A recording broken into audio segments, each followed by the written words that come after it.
shadow story a couple of years earlier. Andrew mentioned he starts writing to all of their neighbors, and he puts everybody's home addresses. He writes to all of the publishers. He writes everywhere, and there are letters that come back from the publishers they send to DC with notes. The Jerry Siegel letter attached and a note typed or handwritten, basically saying, "What the hell is going on with this guy? Why are we getting all these letters?" He writes to President Truman. Have that letter found in the archive? He writes to the wives of Donenfeld and Leibowitz saying, maybe you can persuade your husband to, see the light. I'm destitute. I'm going to jump ahead on a bunch of these only because. Sure. And like the one to his neighbor, I am Superman's creator in caps. I'm destitute, living with my wife and tiny baby, crowded apartment in Great Neck, which is actually a nice area. Well, I don't know for those who know that. Skip this one.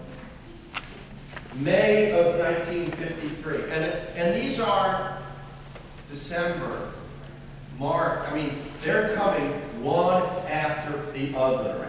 He writes handwritten to Leibowitz. 1953. Once I lived in University Heights, Cleveland, in a nice home, until rotten injustice ruined my life and career. Sincerely, Jerry Siegel, creator of Superman.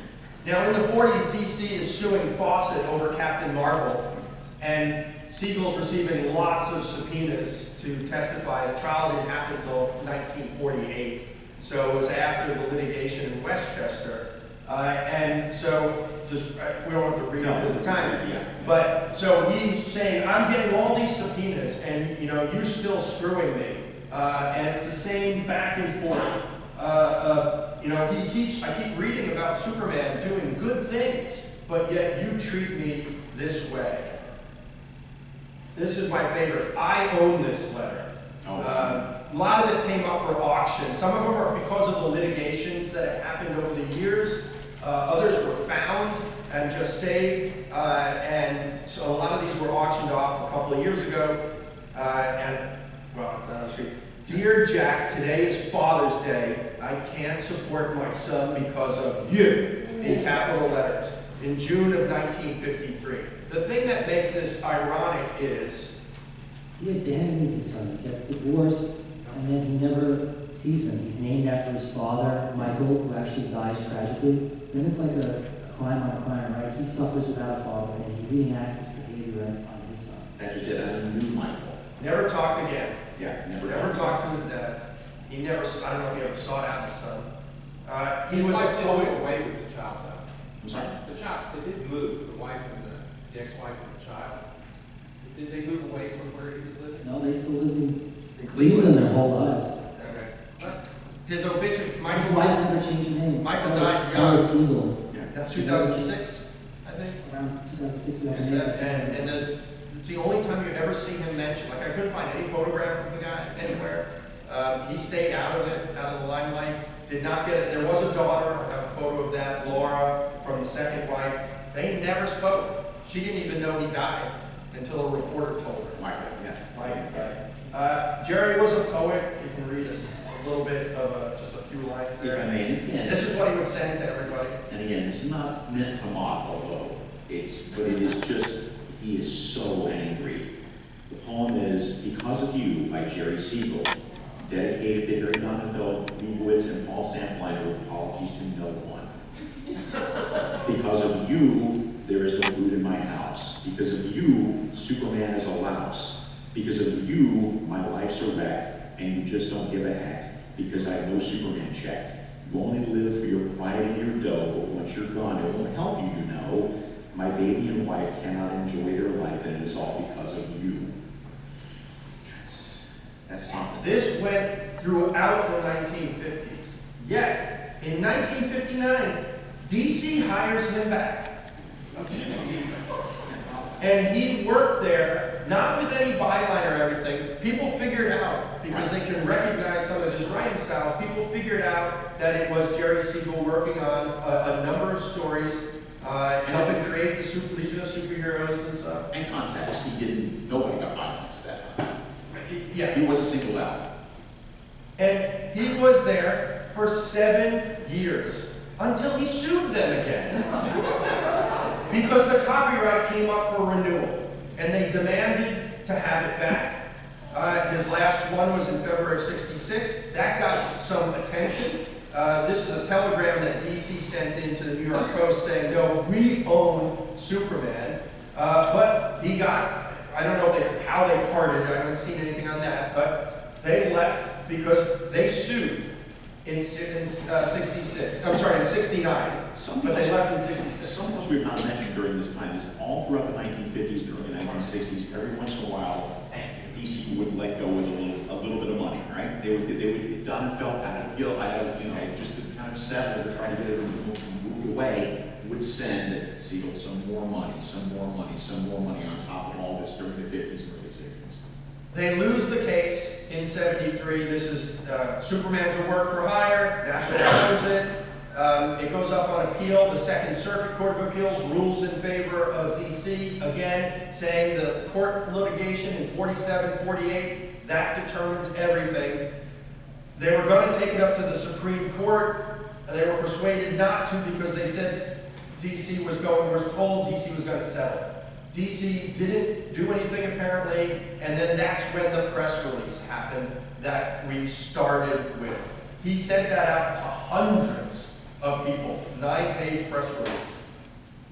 One guy responded, did a story, that got, I know I have it's not cobblestone, it's some other. It's cobblestone. It is? I gotta fix that? So according to this documentary that happened a little after this, Weekend TV, they said this on this broadcast that Jerry Siegel painfully typed statement runs 10 pages. He makes 1,000 copies and mails them to 1,000 news offices. His statement is angry, bitter, and ignored. And then they mentioned the Village Voice, which we showed pictures of earlier that responded. But no, Phil was the first. Yeah, Phil was the first, yeah. And that's how Jerry Robinson saw it, one of the television interviews, and that's when he and Neal Adams joined into it to fight. That became what we know to be the story.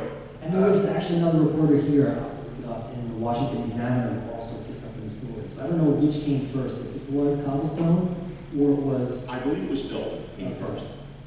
And then just here's a photo of Joanne, who was the model for Lois, his second wife, and that's his daughter, Laura. I will say, so I said, Joe dies in '92, Jerry dies in '96. They, by that time, were making a good amount of money still from DC per what the agreement was. The copyright laws allowed to revive and try and take it back again after they died. And the family did. And they were involved with litigation for about another 20 years. And they made millions off of it. This was a change in law. And this is just what happens when the law changes to try and recapture it. They own part of it, a small part. It's still worth millions. And then the DC Warner owns the rest. There's a lot more, like I said, to the story, and we want to really emphasize, this is not about taking away from the contributions of either Jerry or Joe, but there is a complicated story to all of it. And there's a lot more that just brings it down to a human level of, it's not just what we expect in our comic books. Here's the hero, here's the villain. Not the case when it comes to that. That's the whole part of what we're trying to do with this for, you be the judge of whether you think someone was a hero or a villain, or it was just the product of its times, and you look back at history in a different way, especially once you know some facts. We're at the end, but we got a few minutes for questions. If someone has a quick question, Dave.